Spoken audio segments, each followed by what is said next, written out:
اسلام ایک مکمل نظام حیات ہے۔ دوستو، سیکولرزم اسلام کے متصادم نظام ہے۔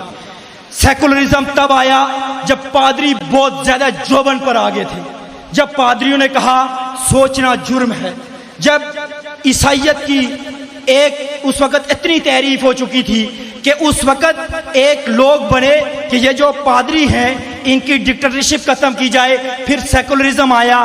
سیکولرزم کا بنیادی کلیہ ہے کہ کسی کو نہ چھیڑا جائے، لیکن اجتماعی معاملات میں دین کو آنے کی بالکل اجازت نہیں۔ آج آپ دوستوں کو بتا دوں، کل کوئی بات کرتا ہے اس کو ڈنکے کی چوٹ پہ کہیے گا، آج اس 90s سے لے کر آج تک 40 لاکھ لوگ اس سیکولرزم کو ماننے والوں نے قتل کیے۔ عیسائیت سے ماننے والوں نے برما میں کیا کر دیا، عراق کو کیا بنا دیا، افغانستان کا کیا حال کیا۔ آپ کے یہاں پر 40 لوگ اس سیکولرزم کی نظر ہو گئے۔ سیکولرزم سوچنے پر بنا اور اس حوالے سے بہت سے لوگ کام کر رہے ہیں۔ ہم بڑے پریشان تھے کہ یہ کتنی بڑی منافقت ہے۔